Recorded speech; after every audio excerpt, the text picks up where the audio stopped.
പഠനമായിട്ടാണ് ഇന്ന് ദൈവവചന പഠനമായിട്ടാണ് ഇന്ന് രാത്രി നമ്മൾ മുന്നോട്ട് പോകാൻ ആഗ്രഹിക്കുന്നത്. നമുക്ക് എല്ലാവർക്കും ദൈവസേനയിൽ വളരെ പ്രാർത്ഥനയോടുകൂടെ ആയിരിക്കാം. കർത്താവ് നമ്മെ സഹായിക്കുമാറാകട്ടെ. ഇന്ന് രാത്രി ഞാൻ ചിന്തിക്കുവാൻ ആഗ്രഹിക്കുന്നത് യൂദായുടെ ലേഖനത്തിൽ നിന്നാണ്. The book of Jude.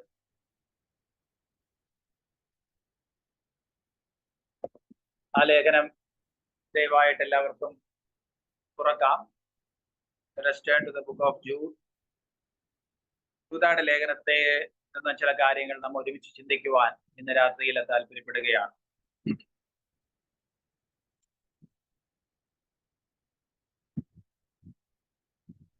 നമ്മുടെ ദൈവവചനം പഠിക്കുമ്പോൾ, പ്രത്യേകിച്ച് പുതിയ നിയമത്തിൽ നമുക്കറിയാം 27 പുസ്തകങ്ങളുണ്ട്.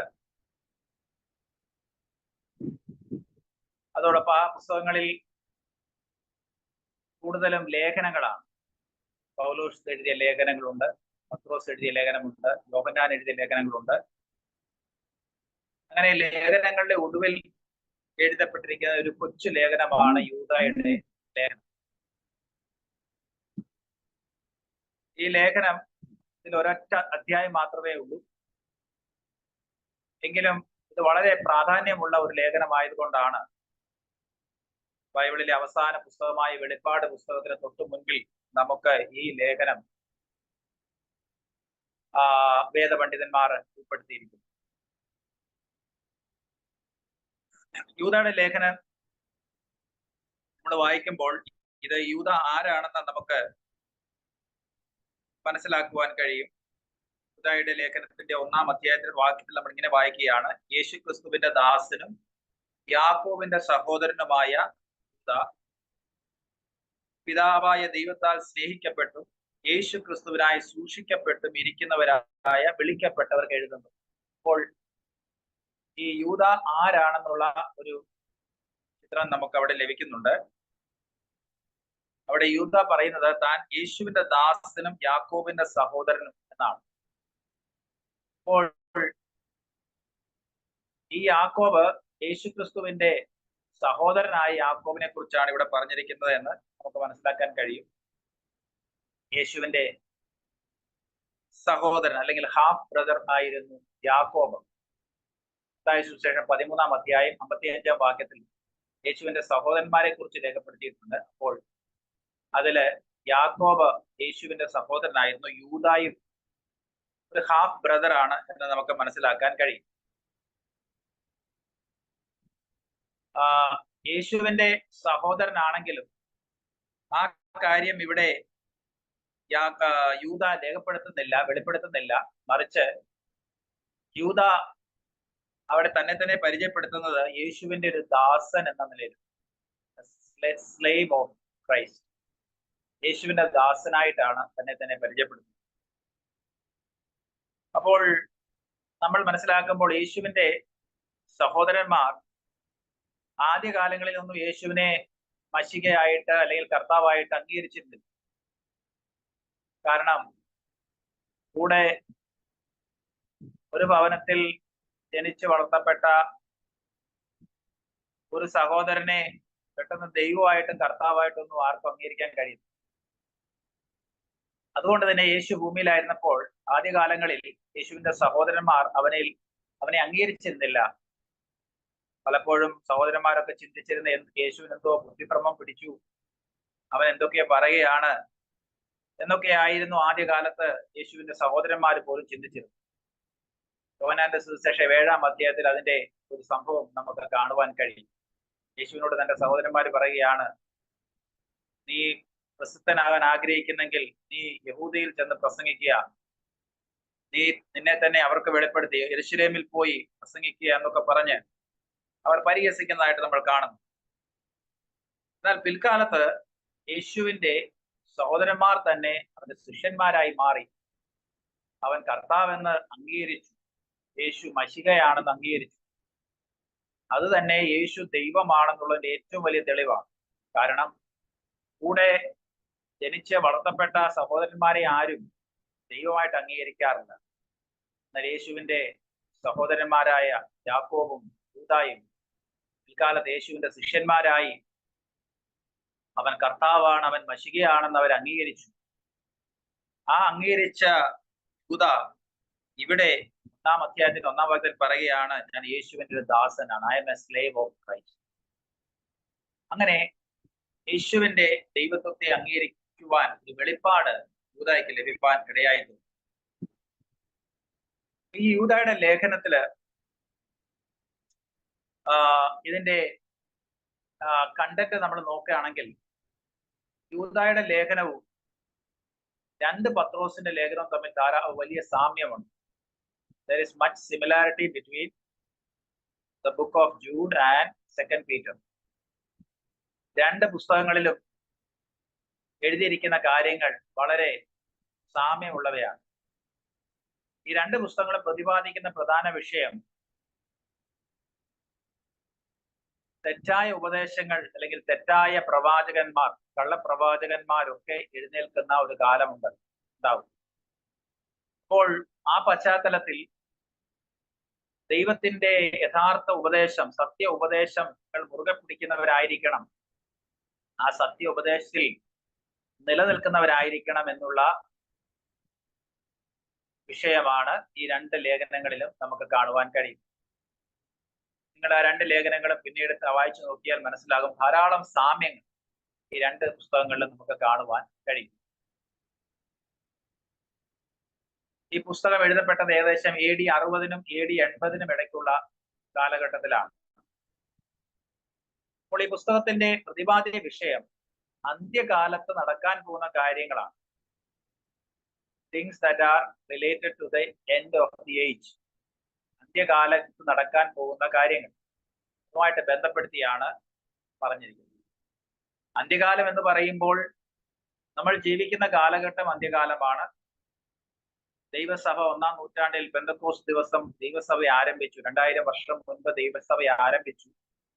അന്ന് മുതൽ സഭാ കാലയളവ് മുഴുവനും അന്ത്യകാലമെന്ന് നമുക്ക് മനസ്സിലാക്കുവാൻ കഴിയും. കർത്താവായ യേശു ക്രിസ്തുവിന്റെ മടങ്ങി വരവോടുകൂടെയാണ് ഈ കാലഘട്ടം അവസാനിക്കുവാൻ പോകുന്നത്. അപ്പോൾ ഈ അന്ത്യകാലത്ത് സംഭവിക്കുന്ന കാര്യങ്ങളെ കുറിച്ചുള്ള ഒരു മുന്നറിയിപ്പായിട്ടാണ് ഈ യൂദായുടെ ലേഖനം നമുക്ക് മനസ്സിലാക്കുവാൻ കഴിയുന്നത്. Warning given to the people of God, മുന്നറിയിപ്പ് നമുക്ക് കാണുവാൻ കഴിയും.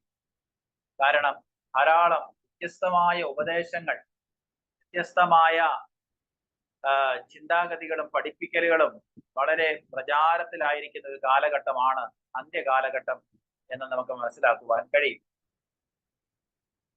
കർത്താവായ യേശുക്രിസ്തു ഇതിനെക്കുറിച്ച് പറഞ്ഞിട്ടുണ്ട്. മത്തായി സുവിശേഷം 13-ാം അധ്യായത്തിന്റെ 24 മുതലുള്ള വാക്യങ്ങളിൽ നമ്മൾ വായിക്കുമ്പോൾ അവിടെ കാണുന്നത്, യേശു ദൈവരാജ്യത്തെ കുറിച്ച് ധാരാളം ഉപമകൾ ആ അധ്യായത്തിൽ യേശു പറയുവാൻ ഇടയായി തീർന്നു.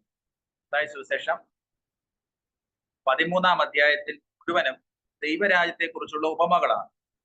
അതിലൊരു ഉപമ 24 മുതലുള്ള വാക്യങ്ങളിൽ നമ്മൾ കാണുന്നു. ആ ഉപമയിൽ കർത്താവ് പറയുന്ന കാര്യം, സ്വർഗരാജ്യം ഒരു മനുഷ്യൻ തന്റെ നിലത്ത് നല്ല വിത്ത് വിതച്ചതിനോട് സദൃശമാകും. മനുഷ്യർ ഉറങ്ങുമ്പോൾ അവന്റെ ശത്രു വന്ന് ഗോതമ്പിന്റെ ഇടയിൽ കള വിതച്ചു പോയി കളഞ്ഞു. ഞാറ് വളർന്ന് കതിരായപ്പോൾ കളയും കാണായി വന്നു. അപ്പോൾ വീട്ടുടയവന്റെ ദാസന്മാർ അവന്റെ അടുക്കൽ ചെന്ന്, യജമാനെ, വയലിൽ നല്ല വിത്തല്ലയോ വിതച്ചത്, പിന്നെ കള എവിടെ നിന്നും വന്നു എന്ന് ചോദിച്ചു. ഇത് ശത്രു ചെയ്തതാകുന്നു എന്ന് അവൻ അവരോട് പറഞ്ഞു. അപ്പോൾ നോക്കുക, ഇവിടെ യേശു പറഞ്ഞ ഒരു ഉപമയുണ്ട്. ഈ ഉപമ ദൈവരാജ്യവുമായി ബന്ധപ്പെട്ട ഉപമയാണ്, അന്ത്യകാലവുമായി ബന്ധപ്പെട്ട ഉപമയാണ്. യേശു പറയുകയാണ്, ഒരു മനുഷ്യൻ തന്റെ നിലത്ത് നല്ല വിത്ത് വിതച്ചു. അതിനുശേഷം അവൻ ഉറങ്ങുന്ന സമയത്ത് ശത്രു വന്ന് കള വിതച്ച് പോയി കളഞ്ഞു. കുറച്ചുനാൾ കഴിഞ്ഞപ്പോൾ ഈ നല്ല വിത്തും കളയും ഒരുമിച്ച് വളരാൻ തുടങ്ങി. കള വളർന്നു വന്നപ്പോഴാണ് മനസ്സിലാകുന്നത്, അവരുടെ വേലക്കാരൻ ചെന്ന യജമാനോട് പറയുകയാണ്, നമ്മൾ നല്ല വിത്താണല്ലോ വിതച്ചത്, പക്ഷേ കള എവിടെ നിന്ന് വന്നു? അപ്പോൾ യജമാനൻ പറയുകയാണ്, ഇത് ശത്രു ചെയ്തതാണ്, കള വിതച്ചു. അപ്പോൾ ദൈവസഭ എന്ന നല്ല വിത്ത്, ദൈവരാജ്യം എന്ന നല്ല വിത്താണ് യേശു ആദ്യകാലത്ത് അല്ലെങ്കിൽ 1-ാം നൂറ്റാണ്ടിൽ യേശു വിതച്ചത്. നല്ല വിത്താണ്. എന്നാൽ പിൽക്കാലത്ത് അതിനോടുകൂടെ കളയും വളരുവാൻ ഇടയായിട്ടുണ്ട്. 1-ാം നൂറ്റാണ്ടിൽ തന്നെ കളയുടെ അനുഭവങ്ങൾ നമുക്ക് കാണുവാൻ കഴിയും. വ്യത്യസ്തമായ തെറ്റായ ഉപദേശങ്ങൾ 1-ാം നൂറ്റാണ്ടിൽ തന്നെ പ്രചരിച്ചിരുന്നു. നമ്മൾ പുതിയ നിയമം വായിക്കുമ്പോൾ പുതിയ നിയമത്തിലെ മിക്ക പുസ്തകങ്ങളും എഴുതപ്പെട്ടത് തെറ്റായ ഉപദേശങ്ങളെ ഖണ്ഡിച്ചുകൊണ്ട് എഴുതപ്പെട്ടതാണ് മിക്ക ലേഖനങ്ങൾ. അതുകൊണ്ടാണ് നമുക്ക് ഇത്രയും ലേഖനങ്ങൾ ലഭിച്ചത്. പൗലോസ് എഴുതിയ ലേഖനങ്ങൾ നമ്മൾ നോക്കിയാൽ ഗലാത്യ ലേഖനമായാലും കൊരിന്ത്യ ലേഖനമായാലും കൊലോസ്യ ലേഖനമായാലും ഇങ്ങനെ വ്യത്യസ്തമായ ലേഖനങ്ങളൊക്കെ എഴുതപ്പെട്ടത് തെറ്റായ പല ടീച്ചിങ്സ്, പല ഉപദേശങ്ങൾ ആ കാലഘട്ടത്തിൽ ഉണ്ടായിരുന്നത് കൊണ്ടാണ്. അപ്പോൾ ഈ ഒരു വിഷയം യൂദ മനസ്സിലാക്കിയത് കൊണ്ടാണ് ഈ അർജന്റായിട്ട് ഈ ലേഖനം യൂദ എഴുതുവാൻ ഇടയായത്. അപ്പൊ യൂദയുടെ ലേഖനം വലിയ ലേഖനമല്ല, ഒത്തിരി കാര്യങ്ങളൊന്നും രേഖപ്പെടുത്തിയിട്ടില്ലെങ്കിലും അതിൽ ഒരു വലിയ പ്രധാനപ്പെട്ട വിഷയം അടങ്ങിയിരിക്കുന്നത് ദൈവജനം തങ്ങൾക്ക് ലഭിച്ചിരിക്കുന്ന വിശ്വാസം എന്താണെന്ന് മനസ്സിലാക്കുകയും ആ വിശ്വാസത്തിൽ മുറുകെ പിടിക്കുകയും അതിൽ മുന്നേറുകയും ചെയ്യണം എന്നുള്ള സന്ദേശമാണ് നമുക്ക് ഈ യൂദയുടെ ലേഖനത്തിൽ മനസ്സിലാക്കുവാൻ കഴിയുന്നു. യൂദയുടെ ലേഖനത്തെ നമുക്ക് 3 സെക്ഷൻസ് ആയിട്ട് തിരിക്കാൻ കഴിയും. അതിൽ ഒന്നാമത്തെ 1 മുതൽ 3 വരെയുള്ള വാക്യങ്ങൾ ഇൻട്രഡക്ഷൻ ആണ്. 4 മുതൽ 16 വരെയുള്ള വാക്യങ്ങളിൽ ഈ തെറ്റായ ഉപദേശങ്ങളെ കുറിച്ച് അതിനെക്കുറിച്ച് പ്രതിപാദിച്ചിട്ടുണ്ട്. 17 മുതൽ 23 വരെയുള്ള വാക്യങ്ങളിൽ ഇതിന്റെ നടുവിൽ ദൈവമക്കൾ എപ്രകാരമായിരിക്കണം, എങ്ങനെ ജീവിക്കണം എന്നുള്ള കാര്യമാണ് രേഖപ്പെടുത്തിയിരിക്കുന്നത്.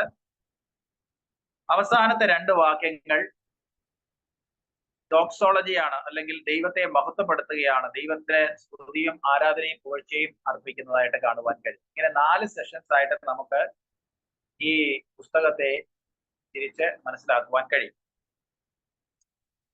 അപ്പോൾ 1-ാം അധ്യായത്തിന്റെ ആദ്യത്തെ വാക്യത്തിൽ ഇങ്ങനെയാണ് പറയുന്നത്: യേശുക്രിസ്തുവിന്റെ ദാസനും യാക്കോബിന്റെ സഹോദരനുമായ യൂദ, പിതാവായ ദൈവത്താൽ സ്നേഹിക്കപ്പെട്ടും യേശുക്രിസ്തുവിനായി സൂക്ഷിക്കപ്പെട്ടുമിരിക്കുന്നവരായ വിളിക്കപ്പെട്ടവർക്ക് എഴുതുന്നത്. അപ്പോൾ 2 കാര്യങ്ങൾ അവിടെ പ്രധാനമായും പറയുന്നുണ്ട്. നിങ്ങൾ വിളിക്കപ്പെട്ടവരായ ദൈവമക്കളെ കുറിച്ച് പറയുകയാണ്. നിങ്ങൾ പിതാവായ ദൈവത്താൽ സൂക്ഷിക്കപ്പെട്ടവരാണ്. You are guarded, you are kept safe by the father. പിതാവായ ദൈവത്താൽ സൂക്ഷിക്കപ്പെട്ടവരും പിതാവായ ദൈവത്താൽ സ്നേഹിക്കപ്പെട്ടവരും യേശുക്രിസ്തുവിനായി സൂക്ഷിക്കപ്പെട്ടവരുമാണ്.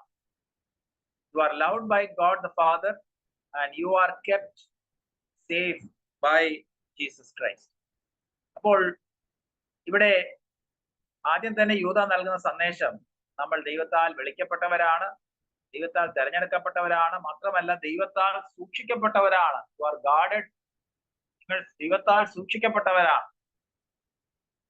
അവസാനത്തെ വാക്യത്തിൽ നമ്മൾ നോക്കുമ്പോൾ അതും അതേ കാര്യത്തിലാണ് യൂദ അവസാനിപ്പിക്കുന്നത്.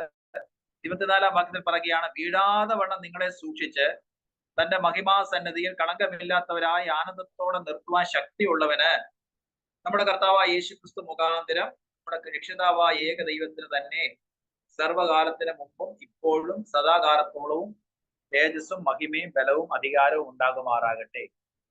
അപ്പോൾ ആരംഭത്തിൽ പറയുന്നു, നിങ്ങൾ ദൈവത്താൽ സൂക്ഷിക്കപ്പെട്ടവരാണ്, ക്രിസ്തുവിന് വേണ്ടി സൂക്ഷിക്കപ്പെട്ടവരാണ്. 24-ാം വാക്യത്തിലും പറയുന്നു, വീഴാതെ വണ്ണം നിങ്ങളെ സൂക്ഷിക്കുന്ന ഒരു ദൈവമുണ്ട്. Price the Lord. എന്നെ കേൾക്കുന്ന പ്രിയമുള്ളവരെ, നമ്മളെ ഓരോരുത്തരെയും തെരഞ്ഞെടുത്ത ദൈവമാണ്, വിളിച്ചത് ദൈവമാണ്. ആ വിളിച്ച ദൈവം നമ്മെ തന്റെ മഹിമാസന്നിധിയിൽ കളങ്കമില്ലാത്തവരായി നിർത്തുവാൻ തക്കവണ്ണം നമ്മെ സൂക്ഷിക്കുന്ന ദൈവമാണ്. എന്നാൽ നമ്മൾ ഈ ലോകത്തിൽ ജീവിക്കുമ്പോൾ ധാരാളം തെറ്റായ ഉപദേശങ്ങളും ചിന്താഗതികളും ഉള്ള ഈ ലോകത്തിന്റെ നടുവിൽ നമ്മൾ ജീവിക്കുമ്പോൾ ഈ കർത്താവ് നമുക്ക് തന്നിരിക്കുന്ന ആ വിശ്വാസം എന്താണെന്ന് നമ്മൾ മനസ്സിലാക്കുകയും ആ വിശ്വാസം നിലനിൽക്കുകയും ചെയ്യണം എന്നുള്ളതാണ് ഇവിടെ യൂദ നമുക്ക് നൽകുന്ന സന്ദേശം. Price the Lord. യൂദയുടെ പുസ്തകം നമ്മൾ വായിക്കുമ്പോൾ അതിൽ വളരെ പ്രധാനമായി മനസ്സിലാക്കേണ്ട വാക്യം, അതിന്റെ പർപ്പസ് നമുക്ക് 3-ാം വാക്യത്തിൽ കാണുവാൻ കഴിയും. The purpose behind this epistle of Jude. അങ്ങനെ 3-ാം വാക്യത്തിൽ യൂദ പറയുകയാണ്, പ്രിയരെ, നമുക്ക് പൊതുവിലുള്ള രക്ഷയെ കുറിച്ച് നിങ്ങൾക്ക് എഴുതുവാൻ സകല പ്രയത്നവും ചെയ്യുകയിൽ വിശുദ്ധന്മാർക്ക് ഒരിക്കലായി ഫലമേൽപ്പിച്ചിരിക്കുന്ന വിശ്വാസത്തിന് വേണ്ടി പോരാടേണ്ടതിന് പ്രബോധിപ്പിച്ചെഴുതുവാൻ ആവശ്യം എന്ന് എനിക്ക് തോന്നി. അപ്പോൾ യൂദ ഈ ലേഖനം എഴുതുമ്പോൾ തന്റെ മനസ്സിലുണ്ടായിരുന്ന ചിന്താഗതി എന്താണ്? He wanted to write about the salvation that we have received. He wanted to write about the general truths about salvation.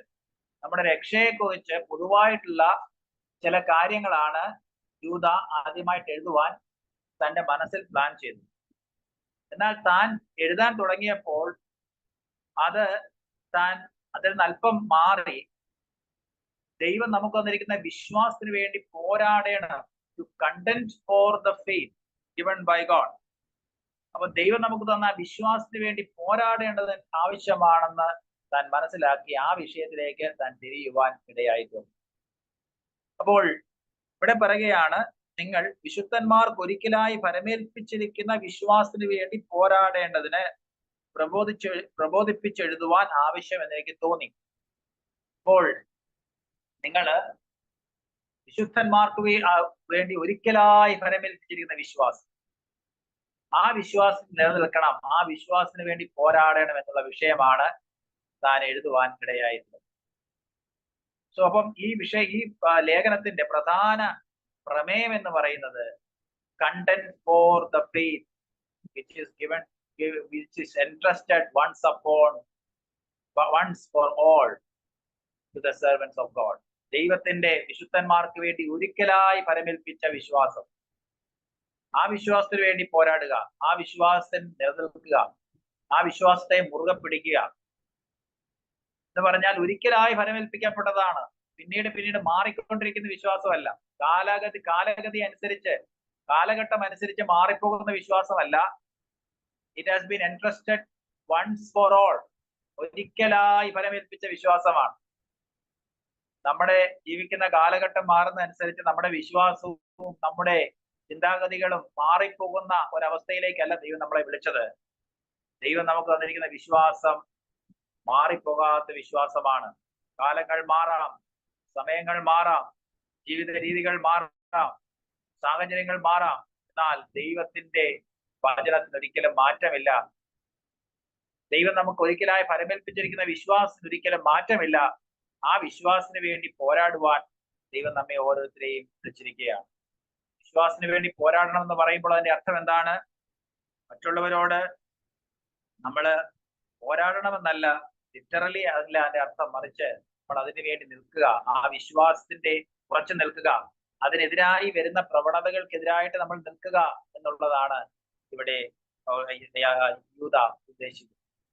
അതോടൊപ്പം തന്നെ നോക്കി 20-ാം വാക്യം ശ്രദ്ധിക്കുക. അവിടെ യൂദ ആ വിശുദ്ധ വിശ്വാസത്തെ കുറിച്ച് പറയുകയാണ്, നിങ്ങളോ പ്രിയമുള്ളവരെ, നിങ്ങളുടെ അതിവിശുദ്ധ വിശ്വാസത്തെ ആധാരമാക്കി നിങ്ങൾക്ക് തന്നെ ആത്മീയ വർധന വരുത്തിയും പരിശുദ്ധാത്മാവിൽ പ്രാർത്ഥിച്ചും നിത്യജീവനായിട്ട് നമ്മുടെ കർത്താവായ യേശുക്രിസ്തുവിന്റെ കരുണയ്ക്കായി കാത്തിരുന്നു കൊണ്ട് ദൈവസ്നേഹത്തിൽ നിങ്ങളെ തന്നെ സൂക്ഷിച്ചുകൊള്ളുവീൻ. അപ്പോൾ അവിടെയും പറയുന്ന കാര്യം എന്താണ്? ദ മോസ്റ്റ് ഹോളി ഫെയ്ത്ത്, അതിവിശുദ്ധ വിശ്വാസം. 3-ാം വാക്യത്തിൽ പറയുന്നു വിശുദ്ധന്മാർക്ക് ഒരിക്കലായി ഫലമേൽപ്പിച്ചിരിക്കുന്ന വിശ്വാസം. ഇവിടെ പറയുകയാണ് അതിവിശുദ്ധ വിശ്വാസം. നമുക്കെല്ലാവർക്കും വിശ്വാസമുണ്ട്. ഇപ്പൊ കർത്താവായ യേശുവിനെ സ്വന്തം രക്ഷിതാവായി സ്വീകരിച്ചത് വിശ്വാസത്താലാണ്. പക്ഷെ ആ വിശ്വാസത്തെ കുറിച്ചല്ല ഇവിടെ പറയുന്നത്.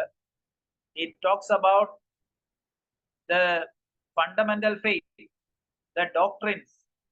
കർത്താവ് നമുക്ക് തന്നിരിക്കുന്ന വിശ്വാസ സംഹിത, യേശു പഠിപ്പിച്ച എല്ലാ കാര്യങ്ങളും ഉള്ളടങ്ങിയ വിശ്വാസം, യേശുവും തന്റെ അപ്പോസ്തലന്മാരും പഠിപ്പിച്ചത് എല്ലാ കാര്യങ്ങളും ഉൾപ്പെട്ട വിശ്വാസം.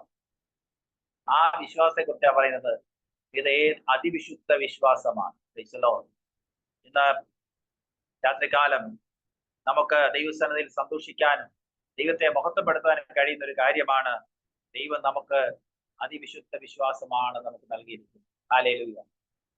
ലോകത്തിൽ അനേകർക്ക് എന്താണ് ശരി ഏതാണ് തെറ്റെന്ന് തിരിച്ചറിയുവാൻ കഴിയാതെ മുന്നോട്ട് പോകുമ്പോൾ യേശു ക്രിസ്തു ഒരിക്കലായി നമുക്ക് അതിവിശുദ്ധ വിശ്വാസത്തെ ഫലമേൽപ്പിച്ചിരിക്കുന്നു. ഈ വിശ്വാസത്തിൽ നിലനിൽക്കുവാൻ, ഈ വിശ്വാസത്തെ മുറുകെ പിടിക്കുവാനാണ് ദൈവം നമ്മെക്കുറിച്ച് ആഗ്രഹിക്കുന്നത്. Price the Lord. അതുകൊണ്ട് ഇവിടെ യൂദാ പറയുകയാണ്, നിങ്ങൾ ആ വിശ്വാസത്തിന് വേണ്ടി നിങ്ങൾ പോരാടേണ്ടത് ആവശ്യമാണ്. ഈ യൂദായുടെ ലേഖനത്തിലെ പ്രധാനപ്പെട്ട വാക്യങ്ങളായിട്ട് അല്ലെങ്കിൽ കീ വേഴ്സസ് ആയിട്ട് നമുക്ക് മനസ്സിലാക്കാൻ കഴിയുന്നത് ഒന്നാം അധ്യായത്തിന്റെ ഒരു അധ്യായമേ ഉള്ളല്ലോ, അതിന്റെ 3-ാം വാക്യം. അത് വളരെ പ്രധാനപ്പെട്ട ഒരു വാക്യമാണ്. ഇനി 17-ാം വാക്യത്തിലേക്ക് വരുമ്പോൾ അവിടെ യൂദാ പറയുകയാണ്, നിങ്ങളോ പ്രിയരെ നമ്മുടെ കർത്താവായ യേശു ക്രിസ്തുവിന്റെ അപ്പോസ്തലന്മാർ മുൻപറഞ്ഞ വാക്കുകളെ ഓർക്കുകയും. അപ്പോൾ ഈ ഒരിക്കലായി പരമേൽപ്പിച്ചിരിക്കുന്ന വിശ്വാസം എന്തിനെ ആധാരപ്പെടുത്തിയത്, അടിസ്ഥാനപ്പെട്ടതാണ്, എന്തിനെ ആസ്പദമാക്കിയാണ് ഇരിക്കുന്നത് എന്ന് അവിടെ പറഞ്ഞിരിക്കുകയാണ്. 17 നമ്മുടെ കർത്താവായ യേശു ക്രിസ്തുവിന്റെ അപ്പോസ്തലന്മാർ മുൻപറഞ്ഞ വാക്കുകളെ ഓർക്കുകയും. അപ്പോൾ യേശു ക്രിസ്തുവിന്റെ അപ്പോസ്തലന്മാർ പഠിപ്പിച്ച ഉപദേശം, whatever was taught by the apostles of Jesus Christ, യേശു ക്രിസ്തുവിന്റെ അപ്പോസ്തലന്മാര് പഠിപ്പിച്ച ഉപദേശമാണ് ഈ അതിവിശുദ്ധ വിശ്വാസം. Price the Lord. അപ്പോൾ യേശു ക്രിസ്തുവിന്റെ അപ്പോസ്തലന്മാർ ആരാണ്? The disciples of Jesus. യേശുവിന്റെ ശിഷ്യന്മാർ, യേശുവിനെ അനുഗമിച്ചവർ, യേശുവിന്റെ അപ്പോസ്തലന്മാർ. അഥവാ നമ്മുടെ പുതിയ നിയമത്തിൽ നമുക്ക് ലഭിച്ചിരിക്കുന്ന ലേഖനങ്ങൾ എഴുതിയ അപ്പോസ്തലന്മാർ. ആ ഉപദേശമാണ് നമ്മൾ നിലനിൽക്കേണ്ട ഉപദേശം. Price the Lord. അപ്പോൾ അപ്പോസ്തലന്മാർ പറഞ്ഞ കാര്യം നിങ്ങൾ ഓർത്തുകൊള്ളുകയും. ഞാൻ നേരത്തെ പറഞ്ഞല്ലോ, ഈ യൂദായുടെ ലേഖനം നമ്മള് രണ്ട് പത്രോസുമായിട്ട് താരതമ്യം ചെയ്ത് പഠിക്കേണ്ട ഒരു ലേഖനമാണ്. അപ്പം when we come to 2 Peter, 2 പത്രോസിലും നമുക്ക് ഈ കാര്യം തന്നെ മനസ്സിലാക്കാൻ കഴിയുന്നു. നമ്മളുടെ ഉപദേശം എന്തിലാണ് അടിസ്ഥാനമായിരിക്കുന്നത് എന്നുള്ള കാര്യം അവിടെ രേഖപ്പെടുത്തിയിട്ടുണ്ട്. 2 Peter chapter 3 verse 2. 2 പത്രോസ് 3-ാം അധ്യായം അതിന്റെ 2-ാം വാക്യത്തിൽ പറയുകയാണ്, വിശുദ്ധ പ്രവാചകന്മാർ മുൻപറഞ്ഞ വചനങ്ങളും നിങ്ങളുടെ അപ്പോസ്തലന്മാർ മുഖാന്തരം കർത്താവും രക്ഷിതാവുമായവൻ തന്ന കൽപ്പനയും ഓർത്തുകൊള്ളണമെന്ന് ഈ ലേഖനം 2-നും ഞാൻ നിങ്ങളെ ഓർമ്മപ്പെടുത്തി നിങ്ങളുടെ പരമാർത്ഥ മനസ്സ് ഉണർത്തുന്നു. ഇതാര് പറഞ്ഞ കാര്യമാണ്? പത്രോസ് പറഞ്ഞതാണ്. പത്രോസ് യേശുവിന്റെ അരുമ ശിഷ്യനായിരുന്നു, യേശുവിനോട് ഏറ്റവും അടുത്ത ശിഷ്യനായിരുന്നു. അപ്പോൾ പത്രോസ് പറയുകയാണ്, നിങ്ങൾ എപ്പോഴും ഓർക്കേണ്ട കാര്യം എന്താണ്? വിശുദ്ധ പ്രവാചകന്മാർ പറഞ്ഞ വചനങ്ങൾ. അഥവാ അത് പഴയ നിയമ വിശുദ്ധന്മാരെ കുറിച്ച് പറഞ്ഞിരിക്കുകയാണ്. പഴയ നിയമത്തിലുള്ള നമ്മൾ കാണുന്ന വിശുദ്ധന്മാരായ പ്രവാചകന്മാർ പറഞ്ഞ വചനങ്ങളും അപ്പോസ്തലന്മാർ പറഞ്ഞ വചനങ്ങളും നിങ്ങൾ ഓർക്കേണ്ടത് ആവശ്യമാണ്. ആ വചനങ്ങളിൽ നിങ്ങൾ നിലനിൽക്കേണ്ടത് ആവശ്യമാണ്. യേശു ക്രിസ്തുവിന്റെ ഉപദേശത്തിൽ നിങ്ങൾ നിലനിൽക്കേണ്ടത് ആവശ്യം. അപ്പോൾ ദൈവസഭയുടെ ഉപദേശം അടിസ്ഥാനപ്പെട്ടിരിക്കുന്നത് യേശുവിന്റെ ഉപദേശങ്ങളും അപ്പോസ്തലന്മാരുടെ ഉപദേശങ്ങളും പഴയ നിയമത്തിലെ പ്രവാചകന്മാരിലൂടെ ദൈവം അരുളി ചെയ്ത ആ അരുളപ്പാടുകളും അതിന്റെ അടിസ്ഥാനത്തില്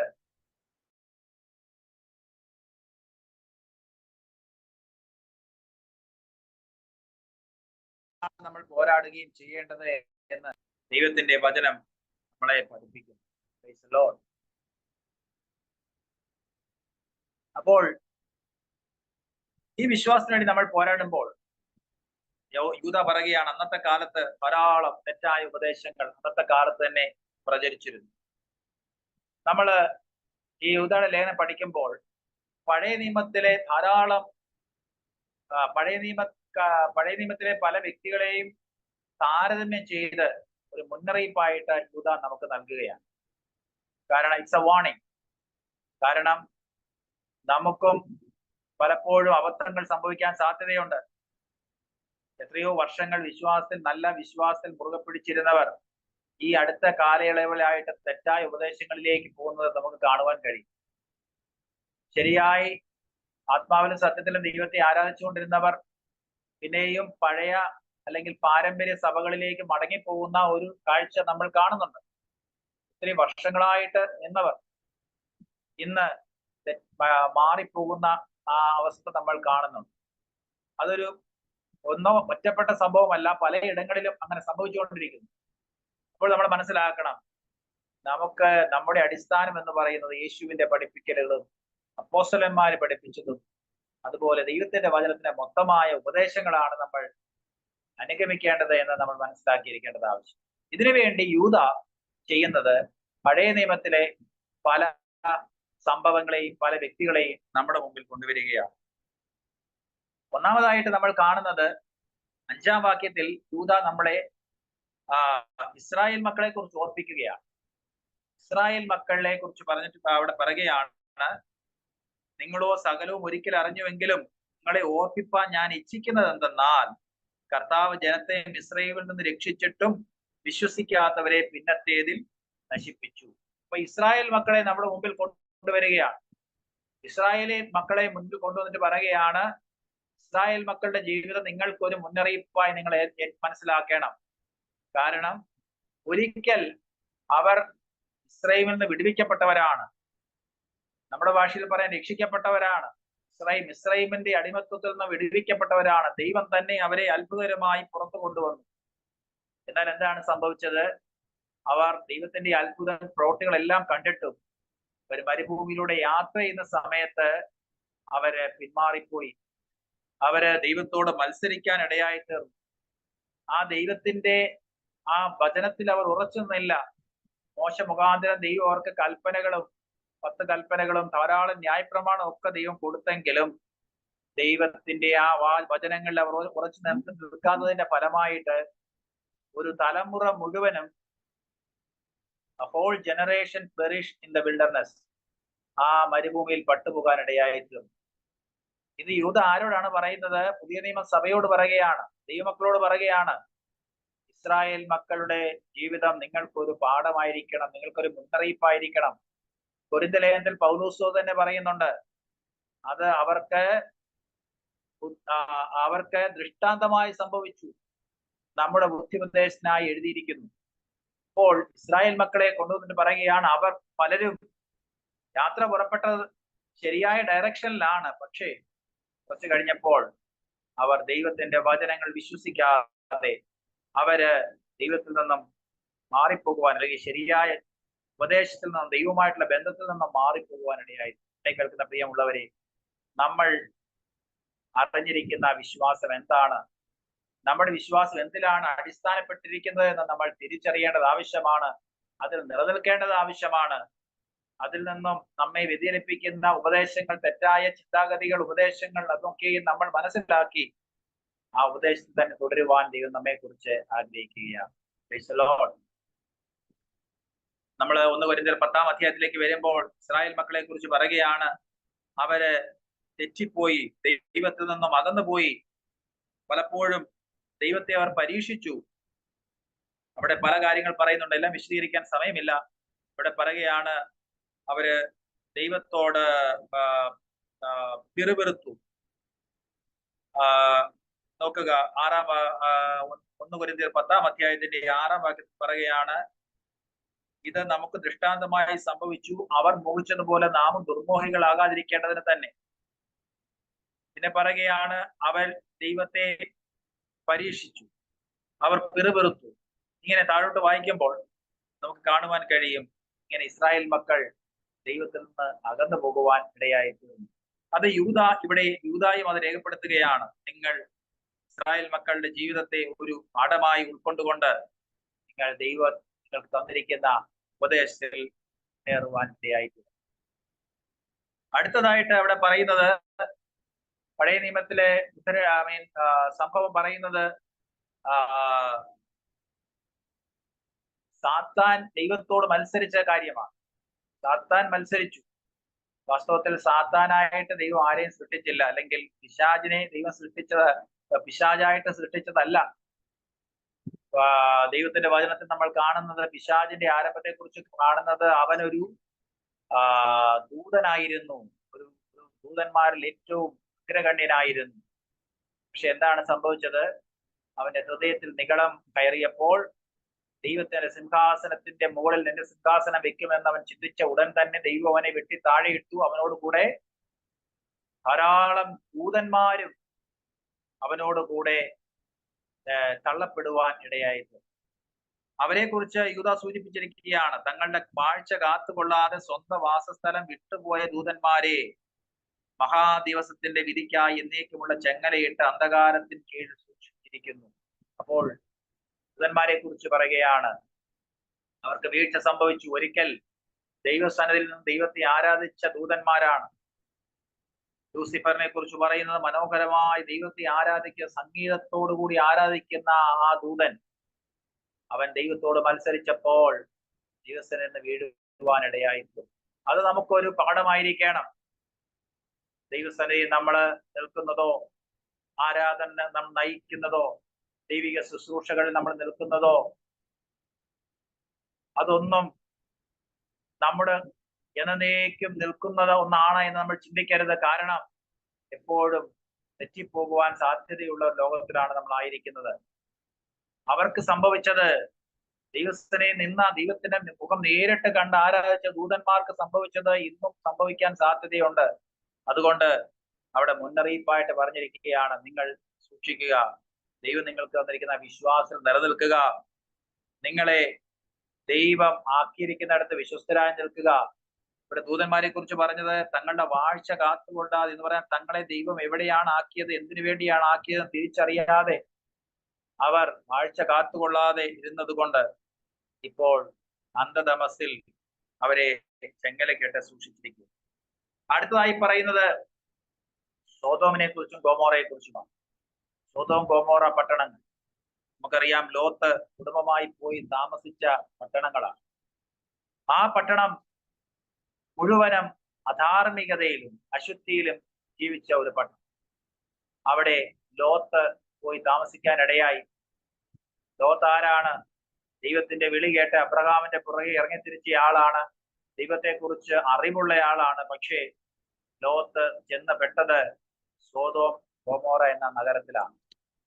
ആ നഗരത്തിൽ താൻ സാമ്പത്തികമായ നന്മകളും തനിക്ക് എല്ലാവിധമായ സുഖ സൗകര്യങ്ങളും ലഭിക്കുമെന്ന് വിചാരിച്ചു പോയതാണ്. പക്ഷേ ആത്മീയമായ അധപ്പതനത്തിലേക്ക് താൻ പോകുവാനിടയായിരുന്നു.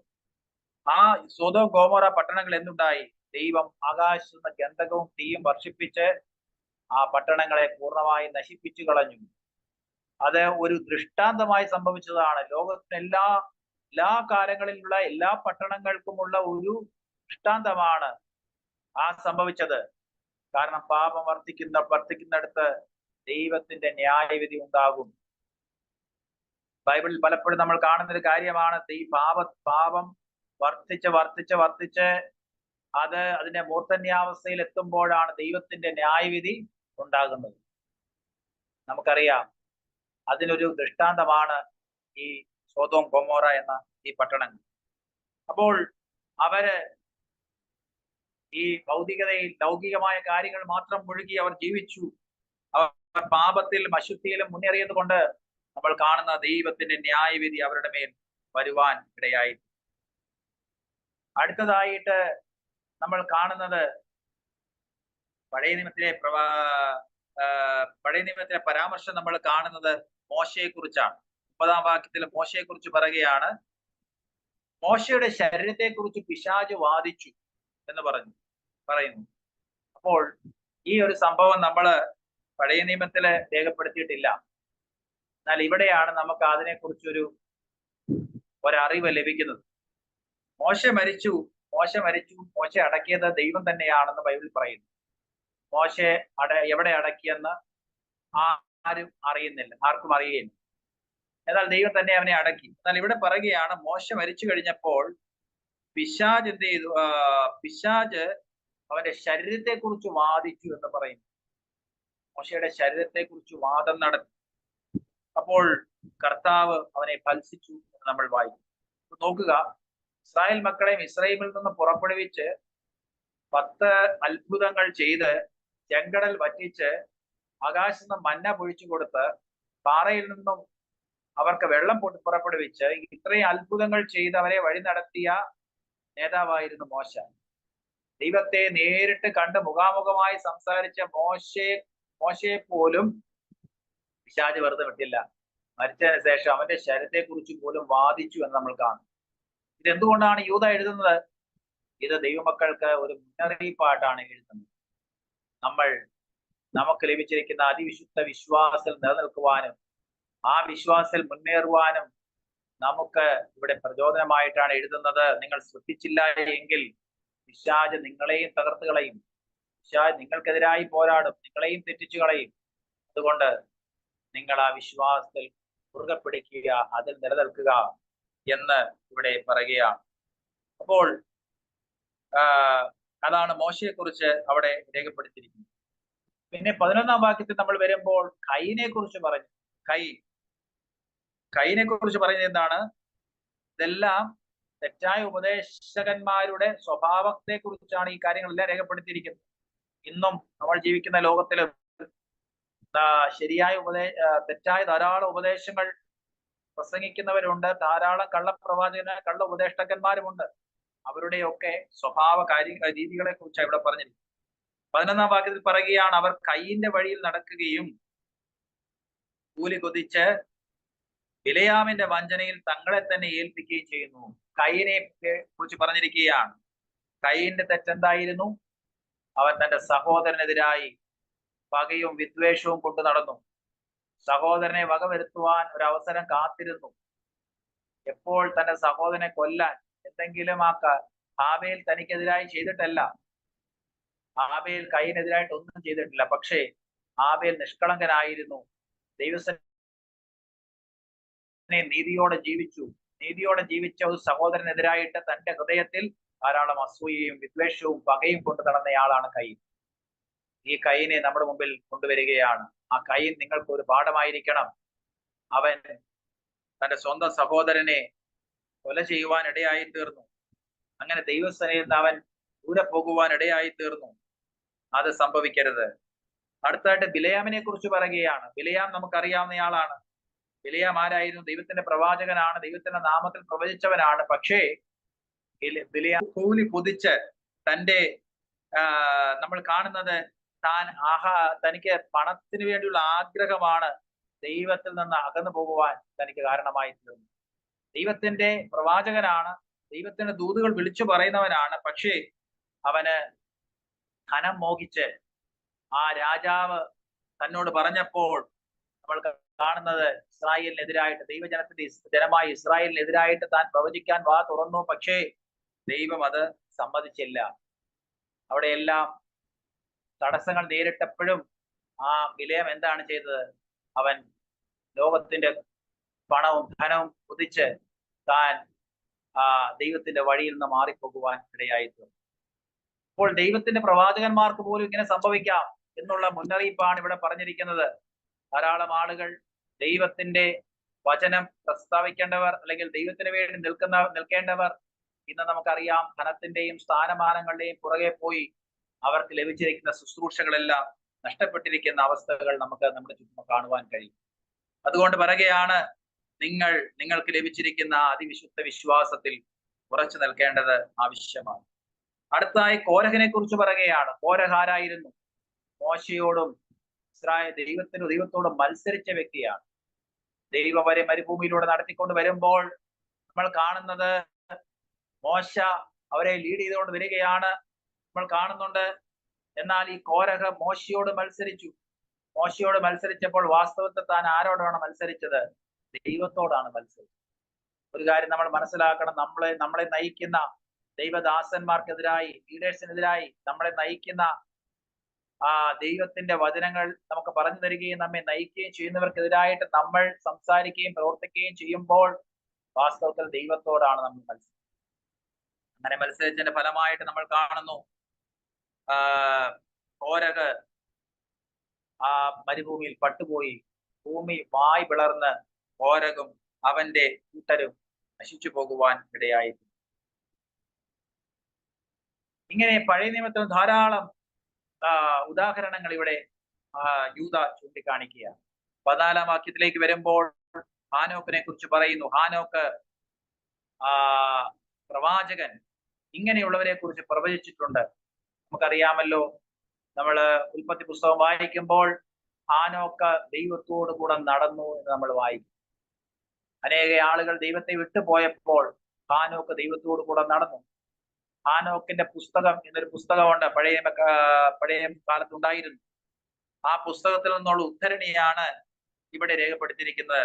15-ാം വാക്യത്തിൽ നമ്മൾ കാണുന്നത്, ഹാനോക്ക് പറയുകയാണ്, ഇതാ കർത്താവ് എല്ലാവരെയും വിധിപ്പാനും അവർ അഭക്തിയോടെ ചെയ്ത ഭക്തിവിരുദ്ധമായ സകല പ്രവൃത്തികളെ നിമിത്തം ഭക്തികെട്ട പാപികൾ തന്റെ നേരെ പറഞ്ഞ സകല നിഷ്ഠൂരങ്ങളെ നിമിത്തവും ഭക്തികെട്ടവരെ ഒക്കെയും ബോധം വരുത്തുവാനും 1000 വിശുദ്ധന്മാരോടുകൂടെ വന്നിരിക്കുന്നു എന്ന് പ്രവചിച്ചു. അപ്പോൾ ഹാനോക്ക് പ്രവചനത്തെ അവിടെ രേഖപ്പെടുത്തിയിരിക്കുകയാണ്.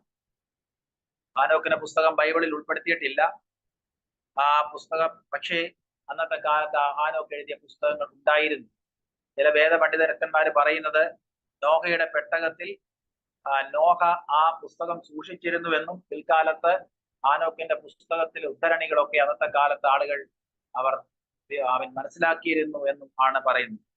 അപ്പോൾ ഇവിടെ ഹാനോക്ക് പറയുകയാണ് യേശുക്രിസ്തുവിന്റെ വരവിനെ കുറിച്ച്. ആയിരം വർഷങ്ങൾക്ക് മുമ്പ് ഹാനോക്ക് പ്രവചിച്ചു പറയുകയാണ്, കർത്താവ് മടങ്ങി വരാൻ പോകുകയാണ്. കർത്താവ് മടങ്ങി വരുന്നത് എങ്ങനെയാണ്? 1000 വിശുദ്ധന്മാരോടുകൂടെ മടങ്ങി വരും. മടങ്ങി വരുമ്പോൾ എന്താണ് സംഭവിക്കുന്നത്?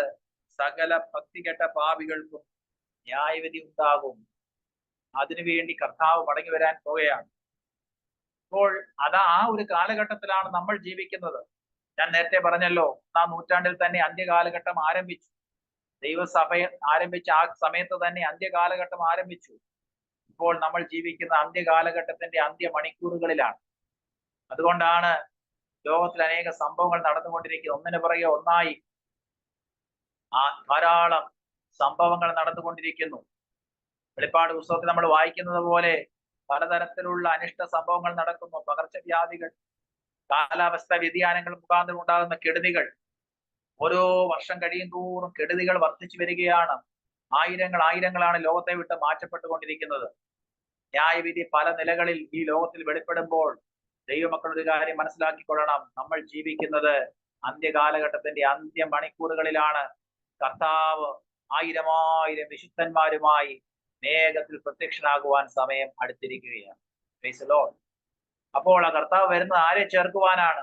ക്രിസ്ത്യാനികൾ എന്ന പേരുള്ള എല്ലാവരെയും ചേർക്കുവാനല്ല വരുന്നത്. എല്ലാ ക്രൈസ്തവ സംഘടനകളിലും പെട്ട, എല്ലാ സഭകളിലും പെട്ട എല്ലാവരെയും ചേർക്കുവാനല്ല വരുന്നത്. ആമേൻ. ഈ ഒരിക്കലായി പരമേൽപ്പിച്ചിരിക്കുന്ന വിശ്വാസത്തെ മുറുകെ പിടിക്കുന്നവർ, ദൈവം തന്നിരിക്കുന്ന അതിവിശുദ്ധ വിശ്വാസത്തെ മുറുകെ പിടിക്കുന്നവരെ ചേർക്കുവാനാണ് നമ്മുടെ കർത്താവ് മടങ്ങി വരുന്നത്. ഹല്ലേലൂയ. അതുകൊണ്ട് ദൈവം തന്നിരിക്കുന്ന ആ വിശ്വാസത്തിൽ നമ്മൾ മുന്നേറേണ്ടത് വളരെ ആവശ്യമാണ്. സ്തോത്രം. ഹല്ലേലൂയ. ഇപ്പോൾ നോക്കുക, ഇങ്ങനെ 4-ാം വാക്യം മുതൽ 16-ാം വാക്യം വരെ ഈ തെറ്റായ ഉപദേശങ്ങൾ അല്ലെങ്കിൽ തെറ്റായ പഠിപ്പിക്കലുകൾ നടത്തുന്നവരുടെ സ്വഭാവങ്ങളും കാര്യങ്ങളും വിശദീകരിച്ചതിന് ശേഷം 17-ാം വാക്യം മുതൽ വായിക്കുമ്പോൾ നിങ്ങൾ ദൈവമക്കൾ എങ്ങനെയായിരിക്കണമെന്ന് അവിടെ പറയുകയാണ്. 17-ാം വാക്യത്തിൽ പറയുകയാണ്, നിങ്ങളോ പ്രിയരെ, നമ്മുടെ കർത്താവായ യേശു ക്രിസ്തുവിന്റെ അപ്പോസ്തലന്മാർ മുൻ പറഞ്ഞ വാക്കുകളെ ഓർക്കുക. നിങ്ങൾ എപ്പോഴും ഓർക്കേണ്ടത് നിങ്ങൾക്ക് ലഭിച്ചിരിക്കുന്ന വചനമാണ്.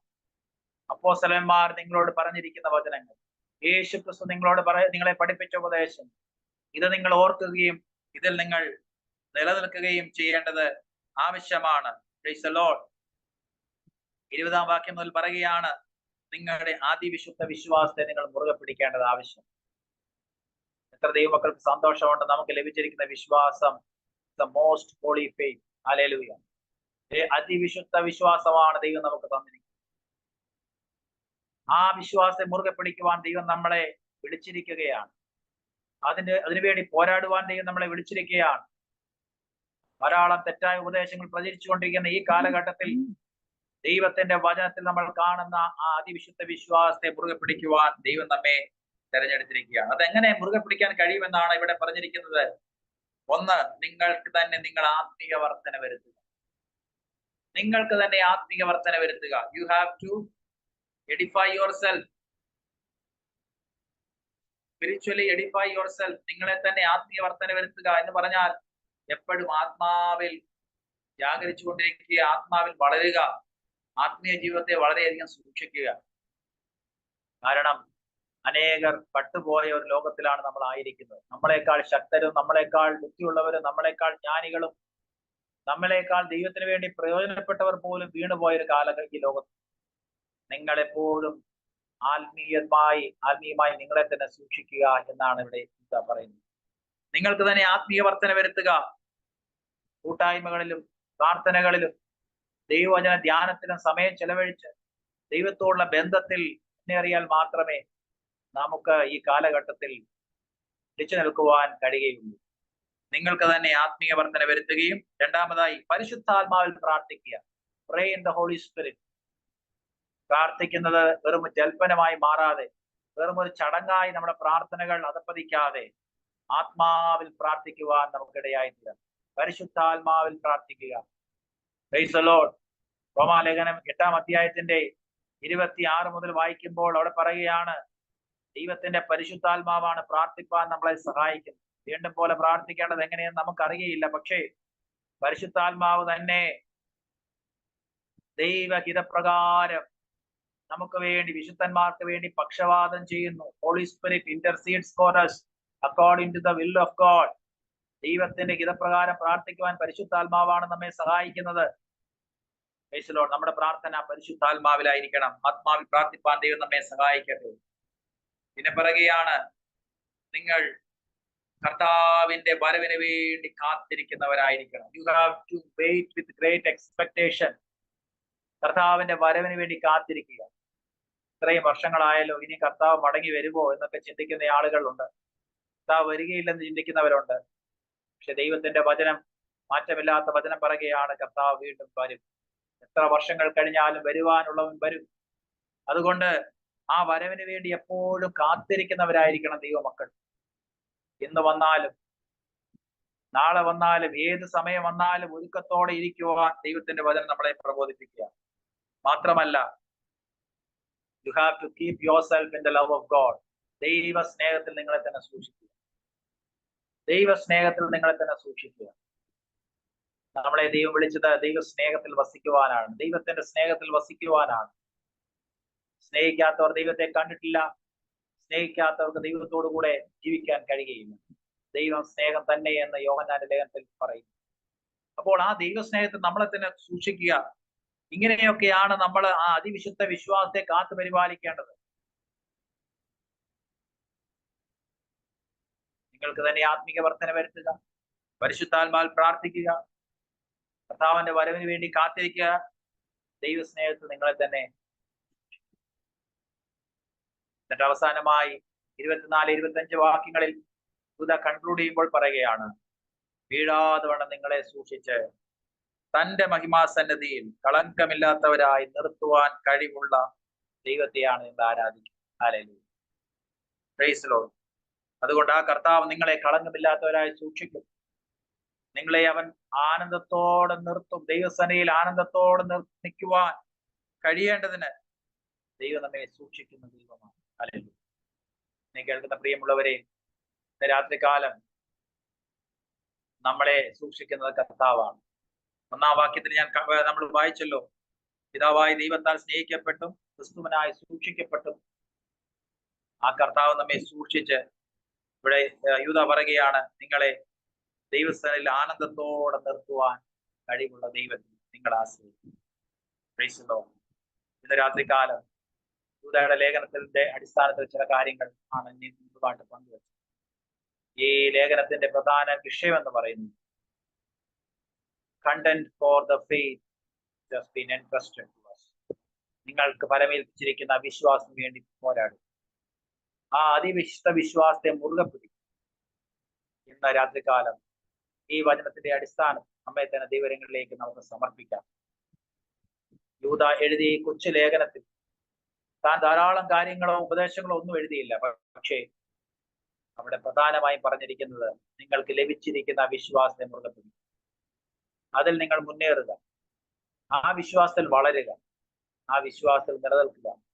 അതിനെതിരായി വരുന്ന തെറ്റായ ഉപദേശങ്ങളെ, ചിന്താഗതികളെ തിരിച്ചറിയും.